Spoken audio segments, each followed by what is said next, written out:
अस्सलामुअलैकुम दोस्तों, खुश आमदीद है आपको मेरे यूट्यूब चैनल उर्दू क्लासेस के अंदर। और तलख़ीस निगारी का ये दूसरा हिस्सा है। कल के पिछले क्लासेस के अंदर भी आपने देखा होगा कि वहाँ पर भी मैंने गुस्से से मुताल्लिक़ एक पैराग्राफ के मुताल्लिक़ बात की थी, और आज हमारे किताब से मुताल्लिक़ दूसरा पार्ट है। मैं इसका कम से कम एटलीस्ट 5 क्लासेस चलाऊँगा ताकि आपको तलख़ीस निगारी के अंदर अबूर हासिल हो सके, और प्रैक्टिस ज़्यादा करने से ज़्यादा आसानी भी होती है किसी चीज़ को सॉल्व करने के लिए। और मैं एक बात कर दूं कि कल के क्लासेस में आपको थोड़ी सी परेशानी हुई होगी कि रोशनी कम थी, लेकिन हमने रोशनी को ना देखते हुए पहले आपके क्लासेस को देखा कि आपको पढ़ना ज़रूरी है, ना कि रोशनी ज़रूरी है। अगर कम रोशनी में भी अगर आपको कुछ मिल सकता है तो उससे ज़्यादा फ़ायदा होगा। तो चलिए दोस्तों, आज भी मैं बगैर किसी ताख़ीर के क्लास शुरू करता हूँ। आज का जो हमारा पैराग्राफ है पहले उसे समझ लेते हैं, फिर तलख़ीस निगारी करते हैं। आज का हमारा पैराग्राफ है, किताबों से ज़्यादा फ़ायदा और कहीं किसी चीज़ से हासिल नहीं होता। यही एक अकेला और आसान तरीक़ा है जिससे कोई आदमी बहुत ज़्यादा मालूमात हासिल कर सकता है। किताबें इल्म का ख़जाना होती हैं। किताबों में समाज पर असर डालने की ताज्जुबखेज़ सिफ़त होती है। किताबों में वो ताकत होती है कि वो मुल्क के सोए हुए लोगों में बेदारी का सूर फूंक सकती है। यह हर इंसानी आवाम में बेपनाह हिम्मत और ताकत पैदा कर देती है। रोसो की किताबें फ्रांस के इनकलाब का सबब बनी। गांधी की तकरीरें और किताबों ने पूरे हिंदुस्तान में आवाम को अंग्रेज़ों के ख़िलाफ़ डट कर खड़ा होने का पैगाम दिया।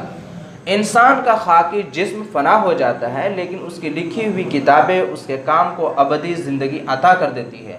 हम आज भी सादी, गज़ाली, मीर, इक़बाल और गालिब का नाम एहतराम से लेते हैं। किताब की एक अहमियत ये भी है कि वो तन्हाई की रफ़ीक होती है। वो हमें अपनी बातों में इस तरह मशगूल रखती है कि हम थोड़ी देर के लिए अपना गम भूल जाते हैं, हम उसकी दुनिया में खो जाते हैं। लिहाजा किताबें दिलबस्तगी का सबसे अच्छा ज़रिया भी हैं। जी दोस्तों, आपने देखा कि यहाँ तक जो है किताब की अहमियत को बयान किया गया कि किताब सबसे ज़्यादा मुफीद है और इससे ज़्यादा फ़ायदा दुनिया के किसी भी चीज़ से हासिल नहीं होती। दूसरे सेंटेंस के अंदर ये बात कही गई, यही एक अकेला और आसान तरीका है जिससे आदमी बहुत ज़्यादा मालूमात हासिल करता है। यानी किताब, अगर हम देखें कि नॉलेज के सोर्सेज बहुत ज़्यादा हैं। आप जो है वीडियोस के अंदर भी सोर्सेज हासिल कर सकते हैं, ऑडियो से भी हासिल कर सकते हैं, पीडीएफ से भी हासिल कर सकते हैं, ठीक है। और किसी चीज़ को एक्सपीरियंस बेस्ड हो देख करके हासिल कर सकते हैं। लेकिन जो किताबों का से हासिल करने का जो तरीक़ा है ये सबसे ज़्यादा अहमियत वाला है, सबसे ज़्यादा मुफीद है और सबसे ज़्यादा इससे हासिल किया जाता है। आज के इस टेक्नोलॉजी के दौर में भी लोग किताबों से भी दूर नहीं हुए हैं। किताबें इल्म का ख़जाना होती हैं। यानी कि किताब जो है ना, जैसे दौलत का ख़जाना होता है और ज़ेवरात के ख़जाना होते हैं, उसी तरह किताब जो है वो इल्म का ख़जाना होती है। कह रहे कि किताब जो है ना समाज पर असर डालने की ताज्जुबखेज़ सिफ़त होती है। किताबों के अंदर असर डालना यानी कि समाज के अंदर, सोसाइटी के अंदर, आवाम के अंदर अगर किसी चीज़ का असर डालना हो तो वो किताबों के वैल्यू के ज़रिए, किताबों के अंदर जो लिखी हुई बात है उसके ज़रिए हम बहुत अच्छे तरीके से उन पर असर डाल सकते हैं। फिर कह रहे हैं कि किताबों में वो ताकत होती है कि सोए हुए आवाम को, सोए हुए लोगों को बेदार करने की, जगाने की सलाहियत रखती है। भटके हुए लोगों को सही राह दिखाने का काम करती है। जैसे मिसाल के तौर पर जब नबी पाक सल्लल्लाहु अलैहि वसल्लम का बेअसत हुई और उसके बाद जो कुरान मजीद का नुज़ूल हुआ, तो आपने देखा कि किस तरह से पूरी दुनिया बेदार हुई। और इससे पहले वाले दौर को दौर जाहिलियत भी कहा जाने लगा और उसके बाद के लोगों को बेदार समझा जाने लगा। अब उसके बाद जो है, कहने के बाद किताब की जो इम्पोर्टेंस है उसको प्रूफ करने के लिए कि वाकई है या नहीं, तो उसी के लिए जो है ना कहा कि रोसो की किताब, ये एक शख्स है, एक राइटर है बहुत बड़े, कह रहे कि इनकी किताब जो है ना फ्रांस के इनकलाब का सबब बन गई। यानी कि इनकलाब जो फ्रांस के अंदर आया वो किसकी वजह से आया? रोसो की वजह से। जिस तरह हिंदुस्तान के अंदर गांधी जी और मौलाना आज़ाद और भी दूसरे मुजाहिद आज़ादी जो थे, जो उनकी किताबें थी, तहरीर थी, तकरीर थी, ये सब जो है ना हिंदुस्तान के आवाम के अंदर अंग्रेज़ों के ख़िलाफ़ जो है ना डट कर खड़ा होने और उनसे लड़ने का जो है ना पैगाम दिया, और वो लोग लड़े भी। फिर कह रहे हैं कि ये किताब जो होती है वो इंसान तो दुनिया से अपना खाकी जिस्म लेकर के चला जाता है, लेकिन उसकी रूहानी ज़िंदगी उसकी किताबों की वजह से अबदी ज़िंदगी बन जाती है। फिर और भी शख्सियत का नाम लिया गया, सादी, गज़ाली, मीर, इकबाल, गालिब। आज भी हम ऐसे शख्सियत के उर्दू की दुनिया में हम अदब से नाम लेते हैं।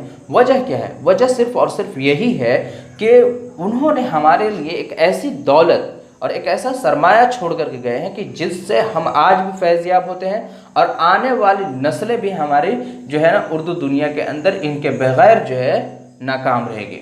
तो ये इस वजह से हम एहतराम से लेते हैं। कह रहे हैं कि किताब, उसके बाद तीसरी जो इम्पोर्टेंस बात कर रहे हैं कि किताब जो है ना एक ऐसी अहमियत रखती है कि वो सबसे बड़ा दोस्त उसे माना जाता है। एक ऐसा दोस्त माना जाता है कि जो आपके साथ धोखा और दगाबाजी नहीं कर सकता है, तन्हाई का दोस्त होता है, हर जगह का दोस्त आप कह सकते हैं। वो हमें अपनी बातों में इस तरह मशगूल रखती है कि हम थोड़ी देर के लिए अपना गम भूल जाते हैं, हम उसकी दुनिया में खो जाते हैं। लिहाजा किताबें दिलबस्तगी का सबसे अच्छा ज़रिया भी हैं।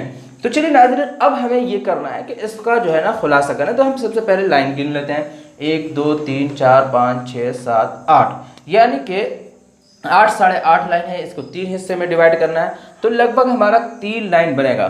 तो चलिए, अगर हम इसके अहम क्या कर सकते हैं, इसका अगर हम खुलासा करना हो तो सबसे पहले हमें उन्वान देना होगा, और उन्वान देने के लिए हमें सबसे पहले चूज़ करना होगा कि हम उन्वान क्या दें।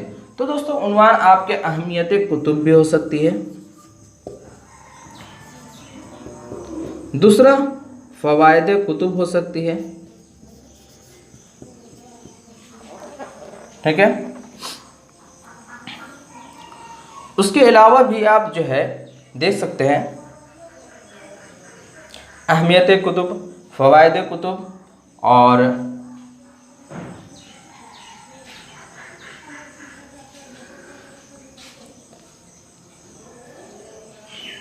किताब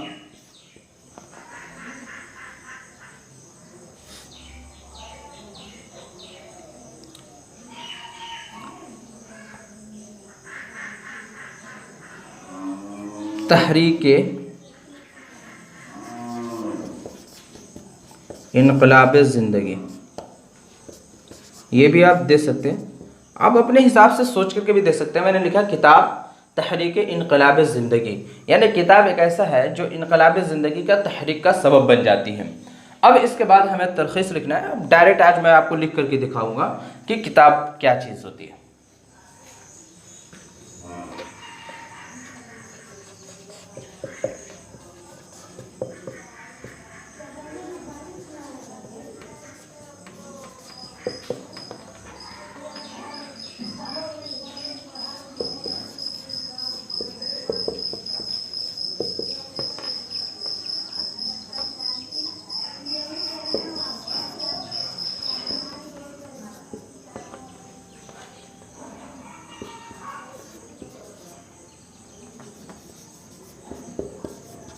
आप देख रहे हैं कि अहमियत कुतुब और फ़वाइद कुतुब बेनज़ीर हैं, यानी इसकी कोई नज़ीर नहीं है दुनिया के अंदर। हर कस नाकस इससे महजूज हो सकता है।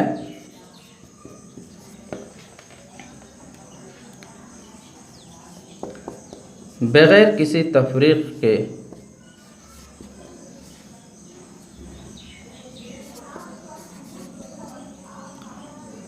किताबें हर किसी को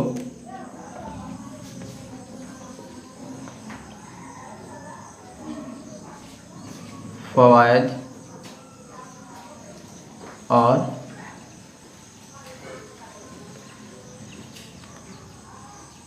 बग़ैर किसी तफरीक़ के किताबें हर किसी को फ़वाइद और अपनी ख़ुसूसियात से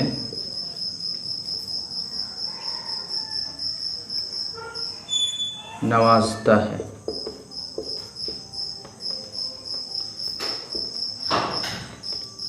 किताबें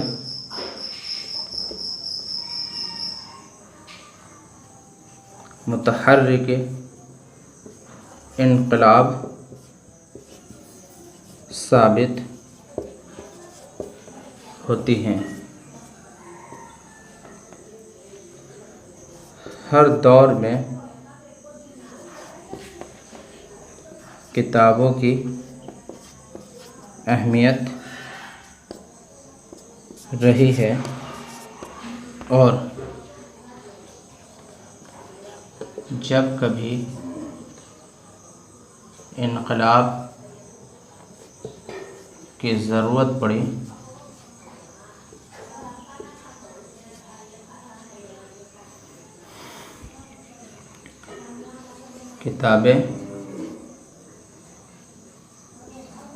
किताबों का रोल किसी से कम नहीं रहा। इसकी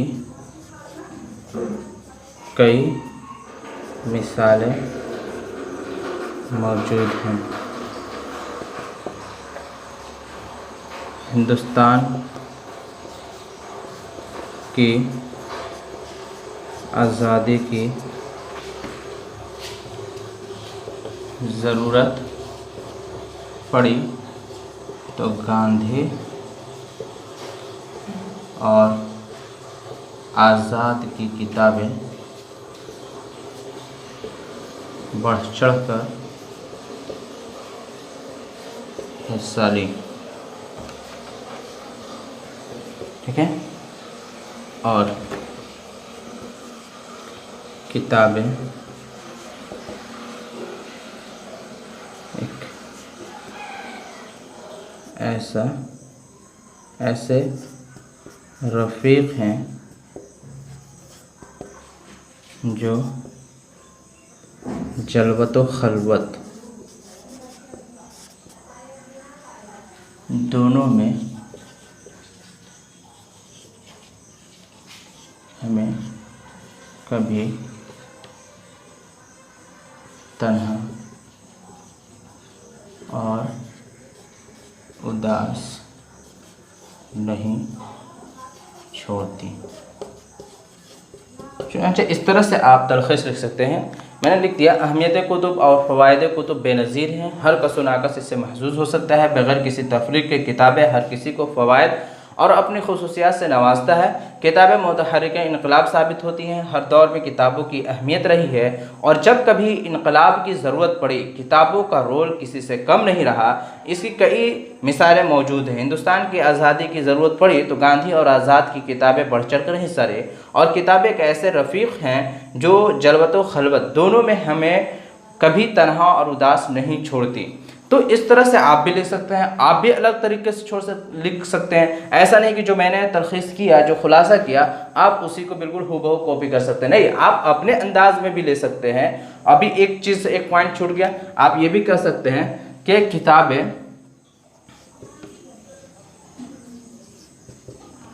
इज़्ज़त व एहतराम भी बख्शती हैं। आप इसमें जोड़ सकते हैं। तो इस तरह से आप लिख सकते हैं। तो दोस्तों, मैं उम्मीद करता हूं कि ये तलख़ीस निगारी आपके लिए फ़ायदेमंद साबित होगी। वीडियो का अगर आप देखेंगे तो लाइटिंग और डेकोरेशन आपको बहुत ज़्यादा अच्छा तो नहीं लगेगा, लेकिन कंटेंट पे ध्यान दीजिए। अगर आपके लिए ये कंटेंट फ़ायदेमंद है तो ये वीडियो आपके लिए मुफीद है।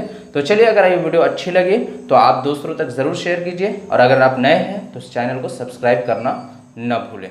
चलिए, इसी के साथ अल्लाह हाफ़िज़।